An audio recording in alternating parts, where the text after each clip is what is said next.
So that's what we hear. And now I'm going to share this with the Radical Joy for Hard Times community, because very unfortunately, Trebi is not able to be with us today. So I'm putting this onto my own Facebook group, but then going to share it with the Radical Joy for Hard Times group. So just bear with me while I try and do that. Oh, talk amongst yourselves. And there we go, here it goes. And I think it's on. So there we go. I do believe the tech has been done. So welcome. And I'm going to mute myself so that I can't get that double hearing as well, when sometimes you've got Facebook and you're actually on Zoom as well. So we're done, we're good. Talk amongst yourselves. Hearing as well, when sometimes you've got Facebook and you're actually on Zoom as well. So we're done, we're good. Okay, that's not going according to plan, but we'll keep going. There we go. Okay. If we hear me again double, then that's also gone wrong as well, but we'll keep going. Oh, right. So welcome to Eimear Burke. This is just a delight to have you here. And I'll just set the scene. This is the Earth Exchange Café, and we've been running the Earth Exchange Café for about 3 years now. It started because of COVID, because we couldn't meet in person. So we realized that we all just love cafes, that warmth, having hot chocolate, eating a bit of cake, listening to people who would like to just share their thoughts about what they've been doing in the world, with the focus on radical joy for hard times, and how that has been so beautifully expressed in lots of different ways over the last few years with the guests that we've had on. So I'm going to first of all invite us to open the doors and step into that space that exists in our imaginal realm. And we open the door and we just imagine a warm glow from a fire. And it's warm, it's one of those warm places where we know will be well received. And we order our favorite drink, something hot and creamy maybe, or spicy. And we go to our absolute favorite chair that we know is always the one that's available for us. And as we sit there, we feel snug and warm in this virtual cafe, we begin to look around and see all of the artwork, all of the books, the magazines, all of the different things that have already been presented and shared in the cafe over the last 3 or 4 years. We hear strains of music from musicians or spoken word poetry from poets. We can hear them in the corners being spoken about. And when we actually then notice the other people in the cafe, we see that they are people who are there ready to listen to, and they've got something to share, I'm sure, and that we're going to be holding this beautiful circle around a conversation which is going to spark something inside us, just like the best kind of cafe conversations do. And so I welcome in inspiration, creativity, the ancestral wisdom of those who've gone before, and of course, deep, deep reverence to Mother Earth, because this is what it's always been about, really. And so with that, I invite you all to settle on in, and I just want to welcome Eimear Burke to the cafe. Thank you so much. Lovely to be here. Really lovely. Thank you. It's good to have you. So Eimear Burke is the first of our guests to speak in what we've created called the Sacred Spring.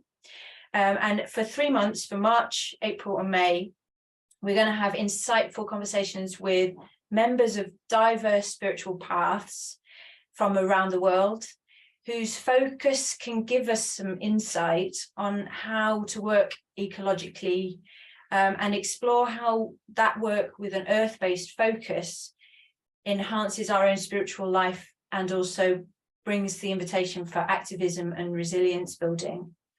So this month on the Ides of March, we're speaking to Eimear, and next month we're speaking to the Reverend Stephen Blackmer on April the 12th, and he's an Episcopal priest who created the Church in the Wood.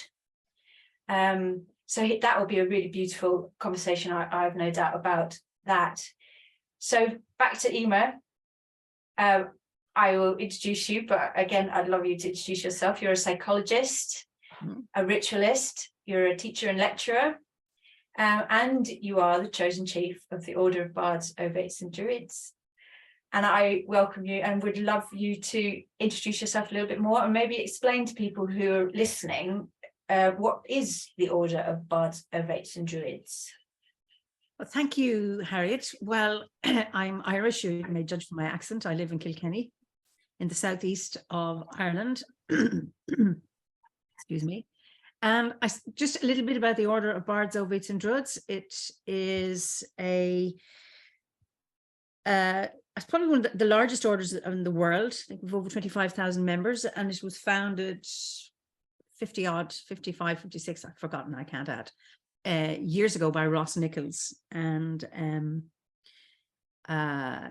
Philip Cargom was chosen chief for 32 years, and then he handed the mantle over to me in 2020. So we have, I suppose, what Druidry is a nature-based spiritual path, and the way I describe it is it's that we look to nature as a metaphor for our lives, although we are nature. So it's that holding, being able to stand back but also be within it. So we look at it as a metaphor for our lives, and an important or a central part of our training or study of Druidry is about developing our own inner world. So when we look to the landscape as a metaphor for our lives, and we do that by following the seasons and the wheel of the year, and we mark it by, and like we're coming up to Connacht or Alban Eiler or the spring equinox now, so that idea that when our inner world is in sync with the outer landscape, then there's that sense of balance and harmony in our lives. Now, it's much broader than that. It's about pursuit of creativity. It's about love. It's about beauty. It's about the search of wisdom. It's about healing. It's about being of service. It's about magic. And I don't mean, abracadabra, waving a magic wand. And it's interesting that the Irish word for Druidry and magic is the same. It's tríocht. And so often, and you don't have to be a Druid to use the word magic, we often describe it when you just see the first buds in spring. Or I noticed I was walking in the woods the other day and passing the hazels. So you have the really visible male catkins, the long catkins. But if you look closely at the branches, you see the female flowers, and they're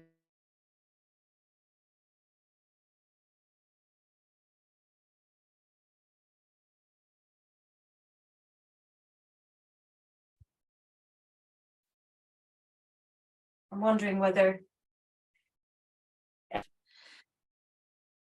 okay, has it come back? We're still waiting for Harriet to come back. Hi. I don't know what happened there.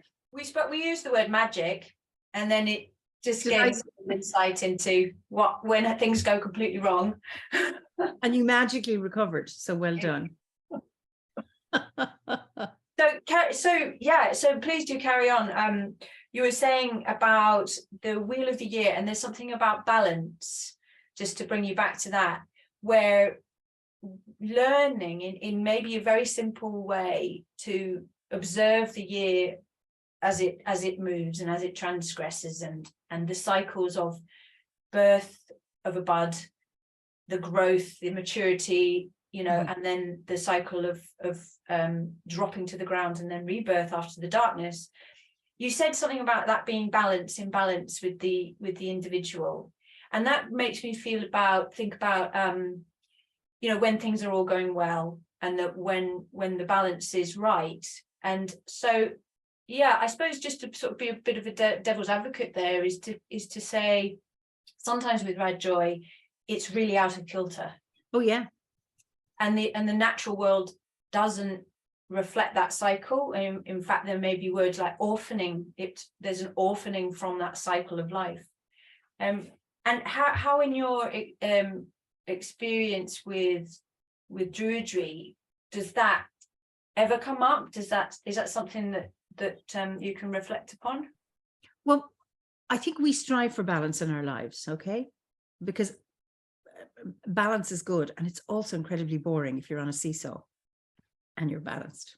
So it's that up and down. It's how you navigate the chaos or the things that go not according to plan. That's what makes, that's what adds texture to our lives. So it's the same in nature. It's not balanced in a sense, but we strive for homeostasis. We strive for balance, and that's part of our way. But balance doesn't happen. It's almost like it's there for a while, and then it changes, and then we manage and negotiate or navigate our way through it. I don't know if that's what I think it's about. It's not about, because pure balance is boring. You know, you're looking what some kind of crazy utopic system where everything is just we can only, I think, so many ways appreciate life when we have contrasts, appreciate joy when we've had grief, happiness, sorrow, all of those. They're very, very important parts of how our lives is. We have an Irish word in the dush. It means a prize or a reward, but it also means tribulation and sorrow. So many of our words, we have opposite meanings in the one word. So that paradox, or that two sides held in the one, that we need to be able to appreciate. Yeah, and that feels like balance. Yes, but not in a, it's about holding both. Exactly. Yeah. And that makes me think more about perhaps setting the scene for the spiritual conversations and how they may go in the next few months, where you know, sometimes it may feel that we reach towards spiritual paths or leaders and teachers because that imbalance can feel so overwhelming. And actually what you're saying is, no, there will be a necessity to understand and to experience both sides of what's going on. And so there's a place, what it feels like to me is you're saying there's actually a place for this cycle and the balance of being at peace with everything when it's all right.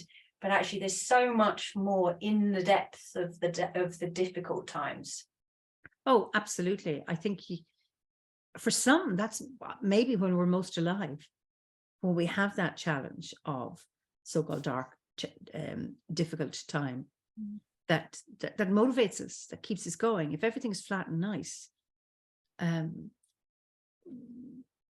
think you can just pass out or fall asleep. There's something about tribulation that gives us an edge, that motivates us to move on and to create, that I think is a really, really important thing.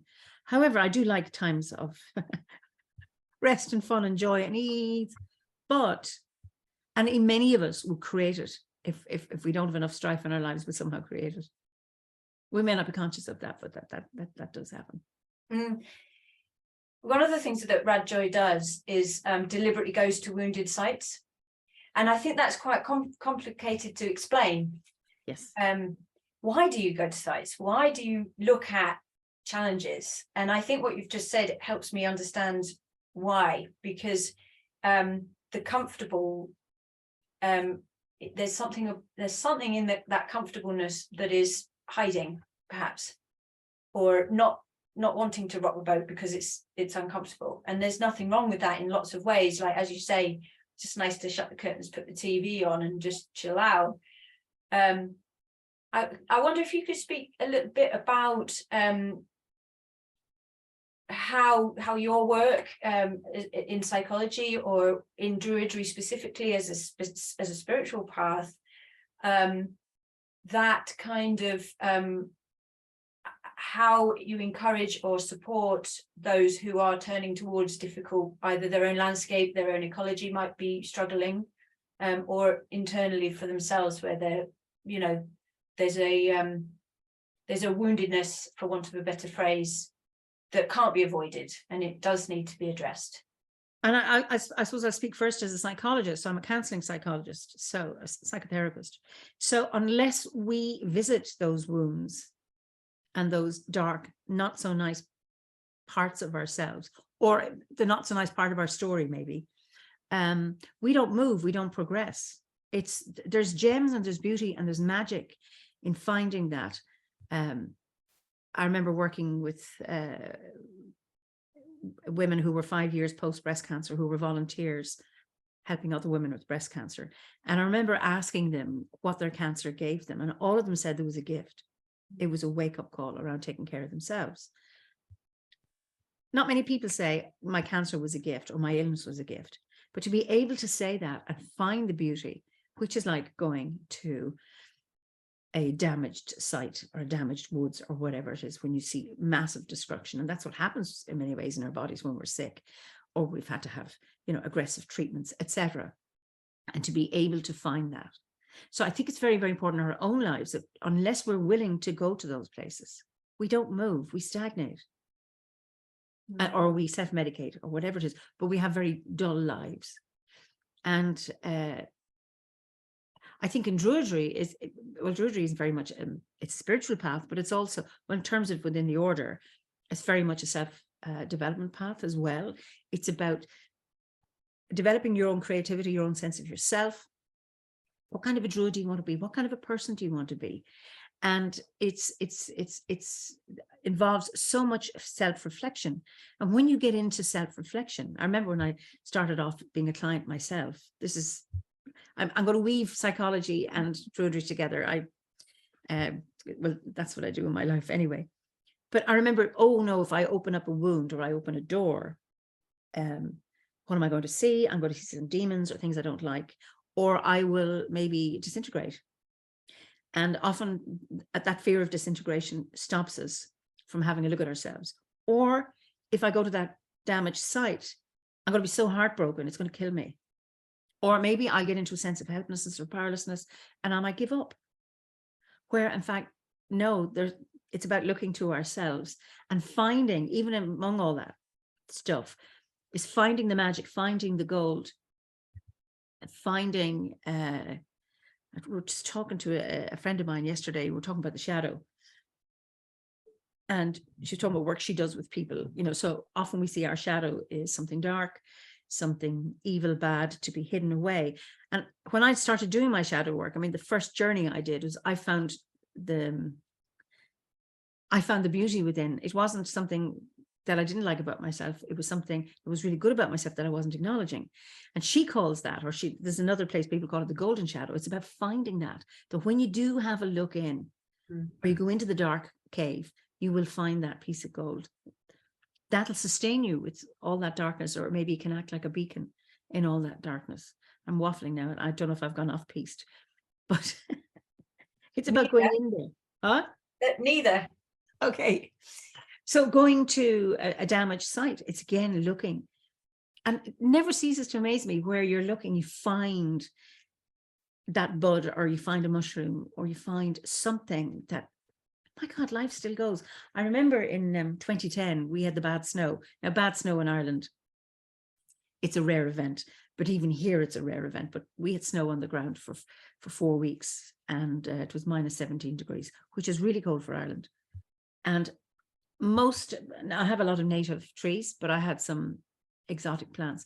All of them died, including 2 bay trees. And I remember thinking, oh, everything's gone, and my bay is gone, my rosemary's gone, because they're Mediterranean plants. And then a few weeks after the snow melted, I saw 1 bay tree recovered. And it's like from nothing, just pushing it up from the earth, and then began to sprout. And I thought, that's a bay leaf. Oh my God. And it's still there. It's those kind of things that, again, that magic, or the ability of nature to regenerate. And it needs to be witnessed, and it needs to be accompanied. So by going to those places, you can see that. That's so beautiful, and there's some real gems in that. First of all, it reminds me of that Rumi poem, which I'm going to terribly paraphrase, hidden amongst destruction is a treasure for who would look for it. Yeah, who would find who.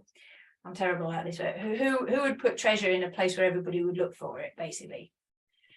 And it's just so simple. It's that, and I think what you're really talking about reflects on what you said about love. That Druidry is a question of service, it's a question of self-reflection, it's a question of love, and that then implies relationship. And we can't have a relationship if it's conditional, really.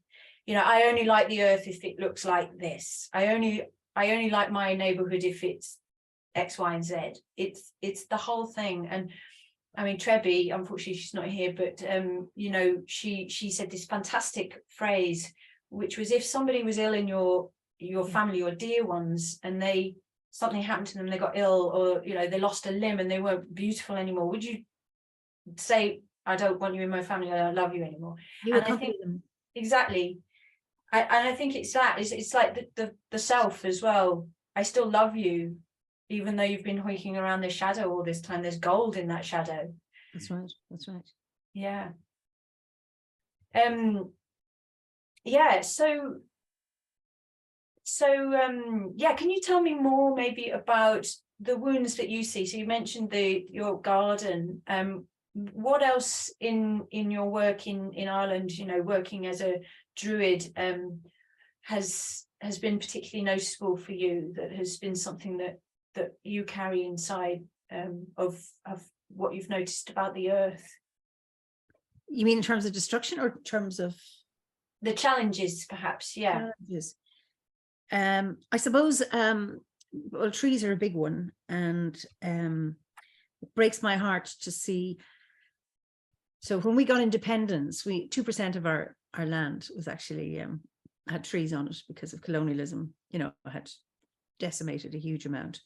Now, I mean, a lot have been damaged already, but I think they finished it off. You know, we left at 2%. We now have 11%, which is really, really bad in the last, 100 years. And I think it's about 7% is native species. The rest are citrus, spruce for commercial uses.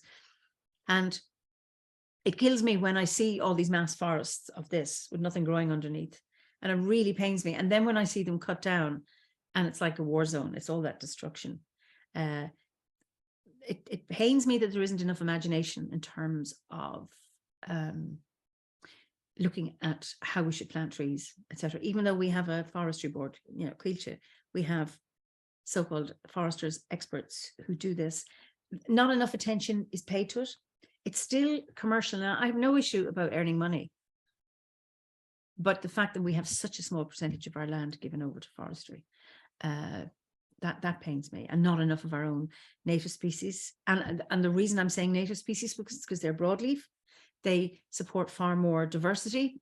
I have exotics in the garden. I'm not against that, but we need to have more of our own broadleaf trees that will actually sustain wildlife and other flora. That's one that really gets me, is that and pollution, I suppose. I have a river, the River Nore down here.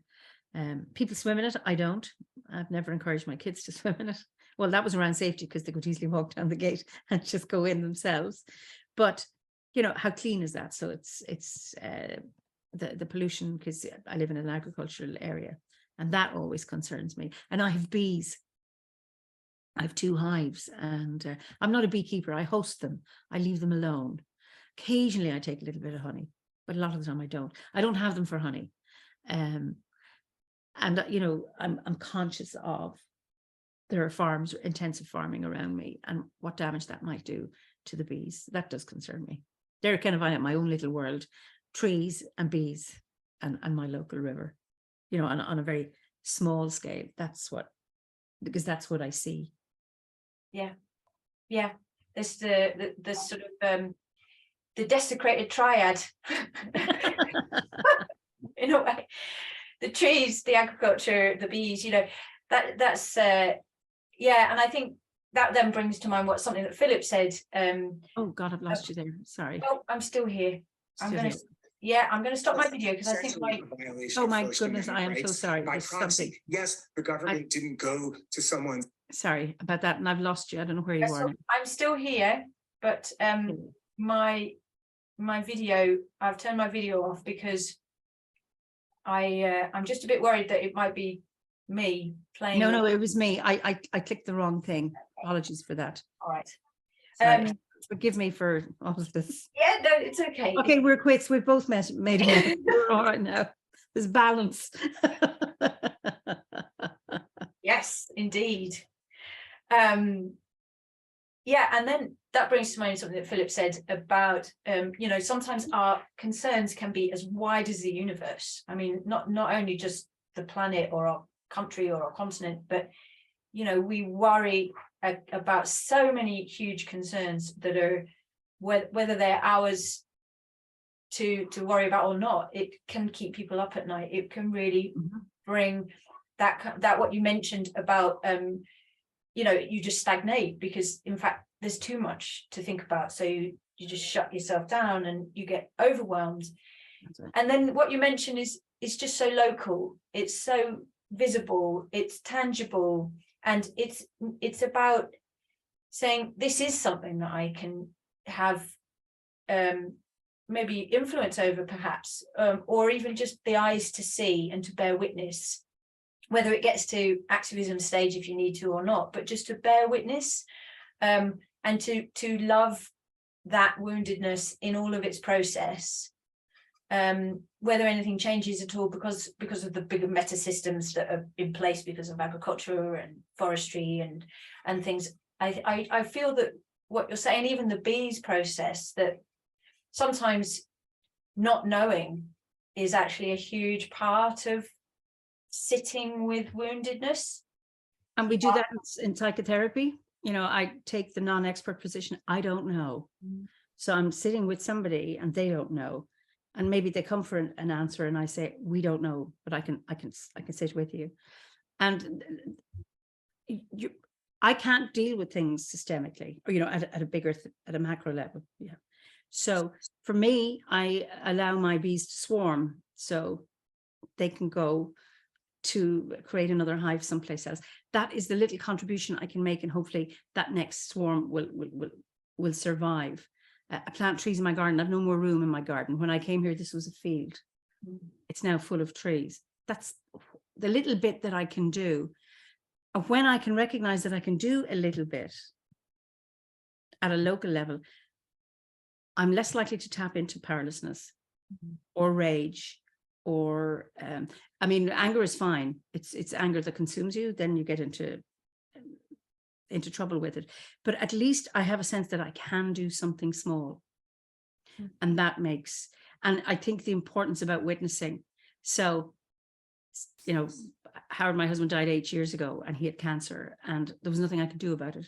I accompanied him, and I witnessed it, and stayed with him right till the very, very end. And that actually was a very beautiful thing. Yeah. I hope I don't have to sit and witness the world being destroyed. That would kill me. But it's you know, being with and accompanying. So I love walking in the woods, and I get an awful lot from doing it. And I also think nature responds to us when we witness, when we engage. Like if we're doing a ceremony, this is our 20th cycle of doing the Wheel of the Year ceremonies. It's only once, and that was World River Day in 2019, where we were washed out for the autumn equinox. All other times it could be raining up to 2 minutes before we start, and it stops for the duration of the ceremony. People say, oh, you're weather witching, Eimear. I'm not. I know nature conspires to work with me. I'm not controlling anything. It's like I am grateful, and I expect that it will be dry so we can have some comfort while doing the ceremony. And it happens. I don't know why. Is it nature conspiring? I remember once doing a full moon ceremony, It was dark and it was cloudy, and somebody was calling on the moon. And just as she did, the clouds opened to reveal a full moon. And there were people there for the first time wondering, how did she do that? So it's about witnessing and being aware of, and I think nature comes back to respond in an equal way. Likewise, I think if you abuse the landscape somehow, and I'm not talking about, revenge, it's just somehow there's some reciprocity, there's some, just like you would if you're horrible to somebody, don't expect a smile, you're going to get some kind of reaction. And that's not to scare people either, because I can't stand with, you're going to go to hell if you do X, Y, and Z. But there's something about being aware and witnessing and holding space that I think is quite a beautiful thing to do. Yeah, and You can do something. It means you can do something rather than falling into a helpless state. There's something really hopeful about that maybe as well, where bearing witness, when you just mentioned about the deep freeze in 2010, I remember that actually. Let me just take my video off because I keep on making funny jittery noises and I'm getting scared. Yeah, that deep freeze, and then you said that your beautiful bays died, and you witnessed that, and you were convinced that they were dead. That was it. That all of the sort of received knowledge made you sure that they'd be dead. And then lo and behold, a month or two later, here's a tiny little bailing, and the joy you must have felt. Oh yeah, must have been just wonderful. It was must be like greeting an old friend again, or the offspring of an old friend. And I think that's that I've had that in my life. I remember I was living in France, and I found an old spring that it came straight out of the rock, and then it had been pooled, so somebody had made a little wall. Very old, no idea how old. But it felt like a very, very sacred place to me, and it was full of old mulch and fallen leaves. So I started making a practice of clearing it out and just getting to know the trees around it. And then I went back one day in, must have been about March, and they'd been completely cut down, all of the trees. Oh my goodness. And what was very strange was that one of them was like black. It was a beech tree. It wasn't very high. It was about maybe 2 meters high, but it was black, with some sort of sap that was coming down. It was a really striking tree, and next to it was a rock, and as it sort of curved over it, it just felt very symbolic. So there was the spring, and then this black tree, and then this rock. So I was very, very connected to this place, and it felt like a nice place for me to just spend time, and felt connected. And then, of course, I went there, and it had all just been cut down. And this tree, this 2 meter black tree, they'd cut all of them down to ground level, except for this tree, which they left at about 1 meter high, and just cut it like that, just cut for no idea why. And so it looked like some sort of old, sort of Grecian fallen pillar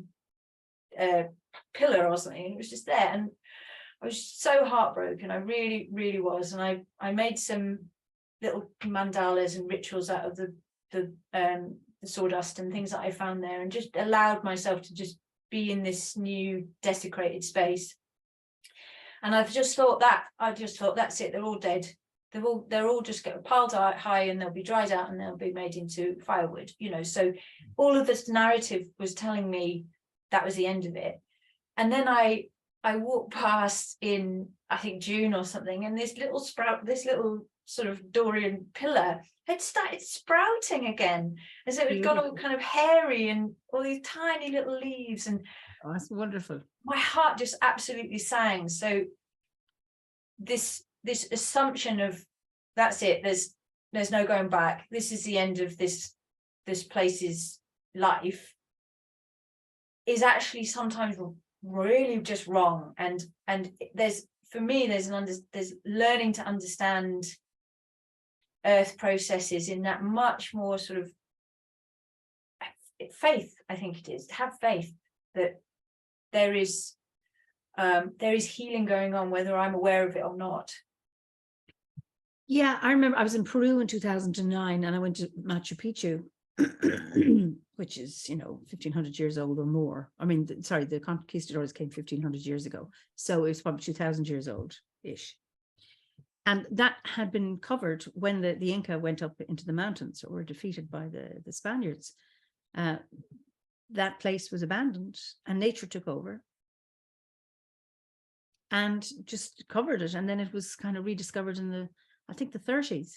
And then they began to cut things back. Now you think there were never any trees there, but it was once covered in forest. And the point I'm making is that you can have, a concrete jungle. Well, theirs was a stone jungle or a city, and nature will come back eventually. And, when you see quarries and how they become lakes or reservoirs for fishing and actually places of great nature. I'm not justifying all of that, but we've had to quarry stone to build our houses. That's just how we've had to create the world. But that all is not lost, that great beauty can come from that as well. Yeah, absolutely. That feels very, very heartening. And also there's a sense of reality, that and I suppose catching myself, trying to make everything okay. That's, it'll all be okay. Well, maybe it won't be. Maybe it won't be. Bearing witness and being in relationship as that process happens. That's the challenge. And I suppose going now back to the Order of Bards, Ovates and Druids, and offering that framework, a spiritual framework, a framework of meaning, that can hold that in some way that feels really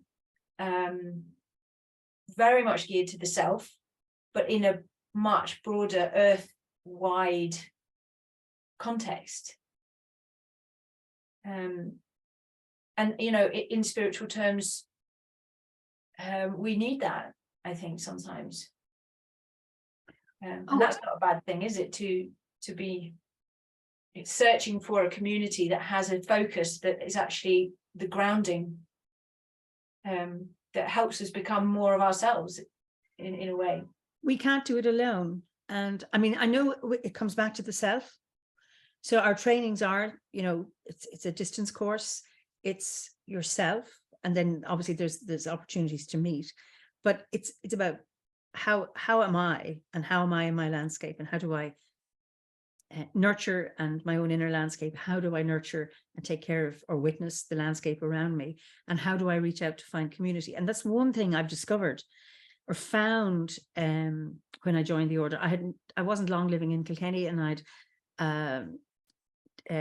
2 small children, and so I wasn't out socializing, etc. And I found a community, and it's a hot pot of all sorts of people that I would not have met otherwise. And they're not all Druids, but the ceremonies we hold have a resonance for them. And that has been really, really important, having that sense of community, also having meaning. And having meaning, being of service gives one great meaning. And it doesn't have to be, it can be the smallest thing that you do for somebody. You've no idea, even smiling at somebody that you don't know very well, greeting somebody. I remember I lived in Dublin for years, and I loved the anonymity, having come from rural Ireland where everybody watches you. And I think people on social media have no idea what it was like to live in a village. Have they forgotten what it's like to live in a village with everybody looking out the window at you, and now revealing so much on social media? But I loved the anonymity of Dublin. And then I came to Kilkenny, and I remember I must have been here about 2 years, and I went into a shop and someone said, "Hello, Eimear." And I was so thrilled. I thought, oh, I'm recognized. Somebody knows me. And I realized I had hankered for that anonymity for so long in Dublin, having experienced, I suppose, the smotheringness of a small community. And I've found the balance now, because I can do what I like here in Kilkenny. I mean, I'm not concerned about people's opinion, but I'm known, so I can go places and people greet me. And that is really nice. Yeah.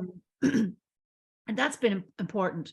But, practicing gratitude is another one, just really, really important for, even within the destructive world. What are we grateful for? And I suppose in the last 3 years have been really, really challenging for everybody.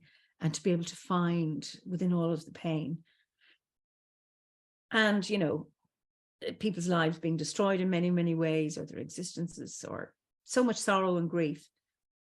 To find gratitude, I think, is really, really important. Mm. And it brings us back to our breath, you know, breathing, having meaning, practicing gratitude are very simple things that we can do, even if we can't stop the war over wherever it is. But even in this moment doing that, I think it's really, really important. Now, I've been criticized for thinking that's the easy way out, and it's seen as you're giving up. And what about you should stand up and fight? And it's like, well, I can't stand up and fight at the moment. And me standing up and fighting is not going to do anything, but at least I can stay focused on myself in this moment. If I'm a better version of myself right now, then I can be a better version for somebody who encounters me, and so on and so forth. Yeah. And often it's about, you know, still reflection, meditating, can actually change the vibration in the world to bring about peace. I had a guest, Paul Tracy, my fireside chat some months ago, and he was talking about this heart coherence, and he got us to do this exercise. So this heart math, that if you, I don't know how they've worked this one out, but it's either, I thought he said 1%, but it seems very small. It's 1%, not 10% of the world. If people did this breathing exercise and just focus on breathing love in and out of their hearts while focusing on a loving image, that something shifts, that it brings the whole world into coherence, and something shifts. And that sounds so simple. Why can't we do it? Why can't we organize that people will do this? I don't know. But he got us to do it, and I could feel that change. And so many people, you know, on the chat said, this is amazing. I'm really feeling something. So in that moment, there were maybe 80 of us doing that. Wow. You know, And then those 80 go out and they touch other people with their heart that's full, that's whole, that's nourished, that's feeling warm. And then those, you know, if we can make each other irritated with a tut that easily, imagine what we can do when we want to just smile or just, that's right. I'm really at the place of love for you, you know, may not be in love, but this is where I'm meeting you. And, you know, I absolutely feel that. It makes me think of a Quaker approach, which I really resonate with, which is if I can't do something for my, you know, for the earth or for politics or activism or whatever, I will support those who are doing it on my behalf. That's right. And I think that that's also that community sense is all about really knowing that we can't have it all to do ourselves, but other people are doing it, and that community is all about the balance. Again, there's that word, the balance of those who can do today, those who can do tomorrow, those who need support, those who can support, and we all give of ourselves, a little bit of ourselves. It's just it's not a step, it's not a cop out, you know, it isn't. But on the surface, it can seem perhaps to be a bit of navel gazing. And maybe we've just all come from a long time of unhelpful self-absorption in the new age kind of world, you know, so actually rerouting with the you know, deep time wisdom from around the world takes a little bit of gentle, you know, encouragement so that we can explain it right, so that we can do it right, I suppose. Yes, collectivism on its own alone does not work. It hasn't worked.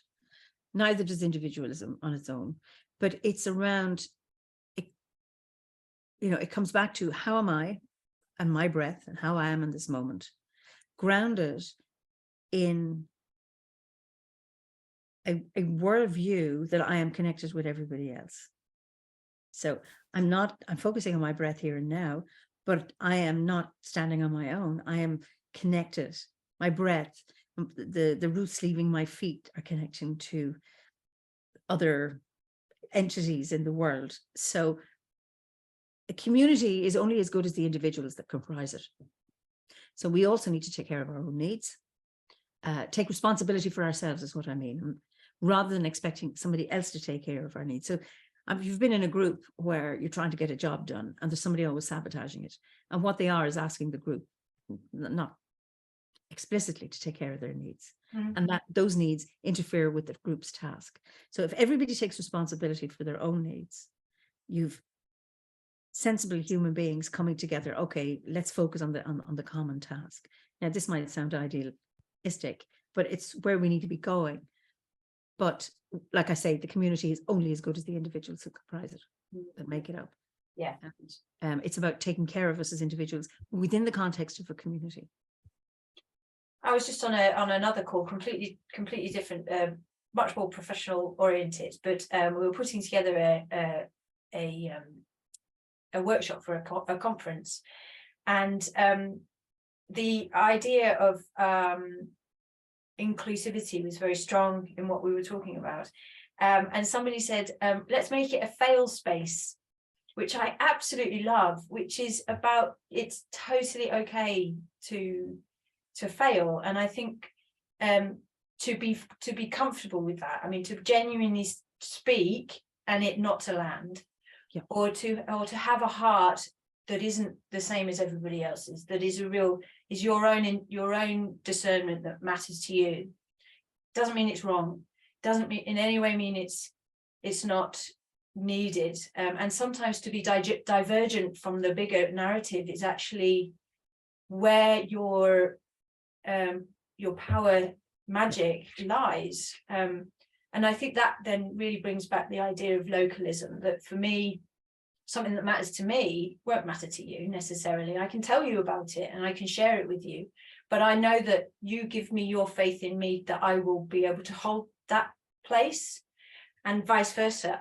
I now, knowing about your bees, will worry, you know, what kind of toxicity are they going to be laden with? Are they going to be okay? Are they going to be able to make that decision to go elsewhere if they need to and survive and thrive?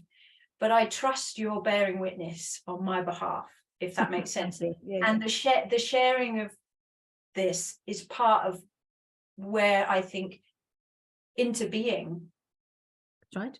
can really emerge between humans and the earth and the other earthlings that we share this space with. And yeah, I love what you're saying about earth coherence.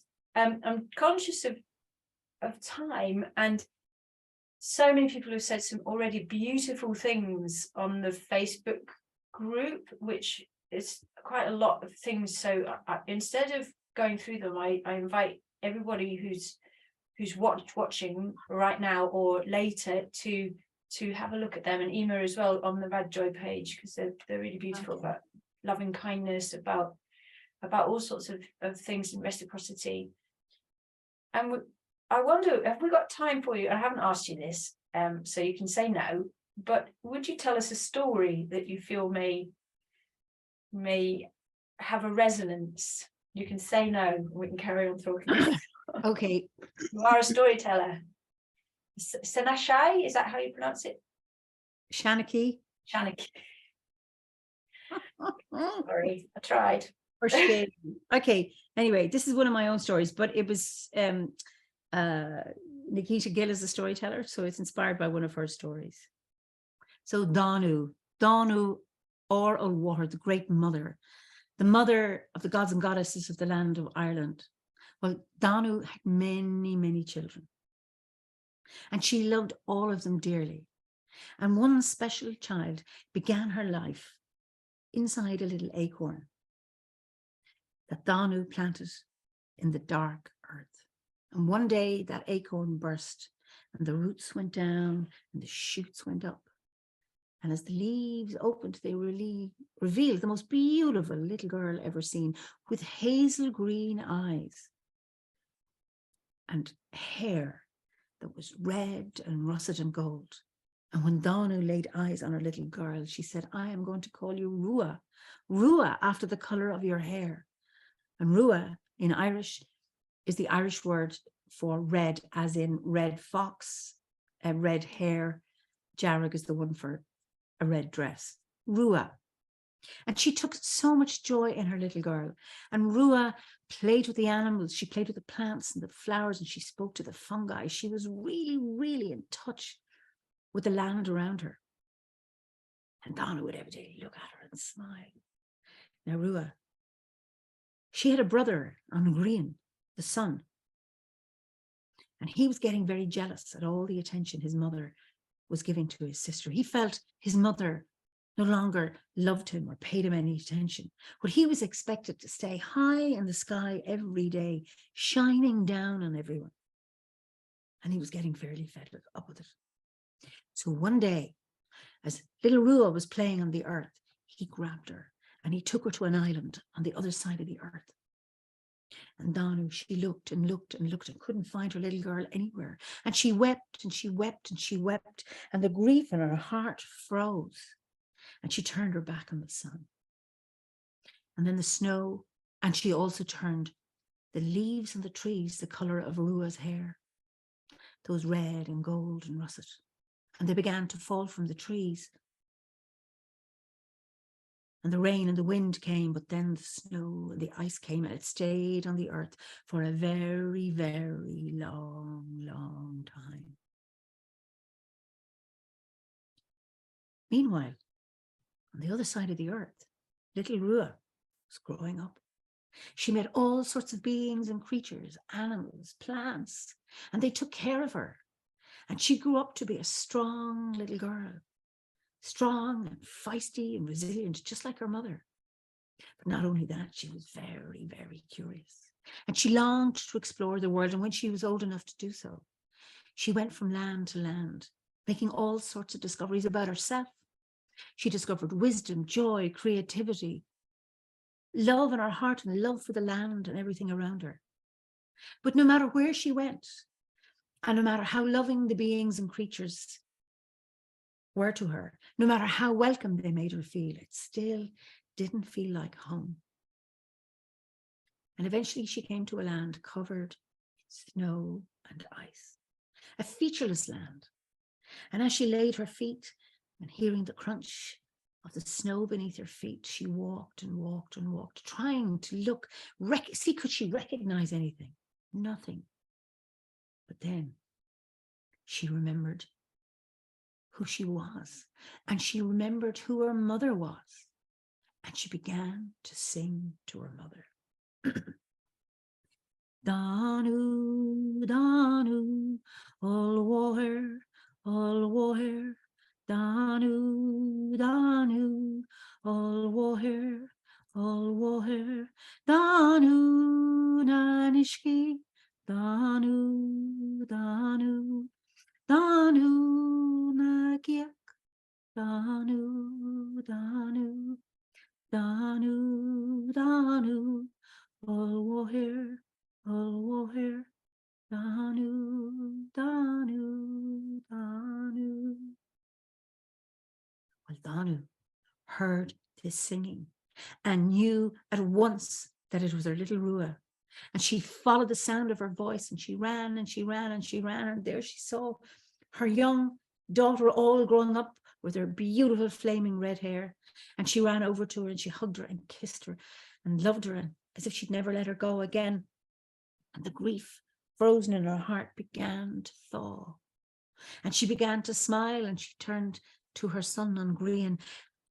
And he, feeling full of remorse for the hurt and grief and pain he caused his sister and his mother, he rose straight up into the sky and he began to shine brilliantly. And the snow and ice began to melt, and began to recede. And then those seeds that had lain buried under the snow for so long began to burst open and send their roots right down and their shoots up, and they became trees, and they produced beautiful green leaves. And the trees also produced flowers, which became fruit. And so began the cycle of life once more. And Danu, to commemorate the return of her beautiful Rua, and not only that, lest the world ever forget, she decided that she would turn the green leaves once a year the colour of Rua's hair. And they would fall from the trees, and then the wind and the rain would come, and the snow and ice would come, but just for a short time. And then the leaves would produce green leaves once more, and they would produce flowers, which would become fruit. Again, the cycle of life once more restored. And that is how the seasons came to be. And Danu, she taught all her children the importance of loving, honouring, and following the seasons. And that is what we do as Druids today. Sinead. Sinead. Wow, Eimear, that's so meaningful and powerful and just beautiful to hear as well. Thank you so much. I'm particularly struck by Rua choosing to find home again, following that instinct, not being rescued or, you know, just finding herself. And her curiosity, and never allowing, you know, never defeating that curiosity, always giving it rein. And I think that's for any of us, is when we stop being curious, I think we've given up. It's always about being curious, having a fascination for the world around us, a fascination for other people, being genuinely curious in a respectful way, wanting to know and wanting to find out, wanting to discover and know. Yeah. And every time we do, it's like a little segment of coming home, isn't it? That's right. Yeah. Yes, a little bit more. Well, with that, I would just love to thank you again for your wisdom, for your reflections, and for your beautiful story. And yeah, to say this will be shared. This is going to stay on the Radical Joy for Hard Time Facebook page for forever. And I will try and do my best to put the link up to the YouTube channel. So yes, hopefully that will happen for people who don't use Facebook. Great. So thank you. And so I just invite us back to that cafe and remembering where we're really sitting all together, all of those who've watched right now and those who are going to watch later. Thank you so much for being here, drinking your steaming warm tea, coffee, hot chocolate, and listening and allowing the beautiful, rich conversation to wrap around you and work inside you. And may we all file out of the door, and the last person to turn off the light, and we go about our days again. And just to thank you again for all being here, and we'll see you in a month's time when we talk to Stephen about the church in the woods, which sounds quite beautiful. Okay, bye everybody. Bye-bye.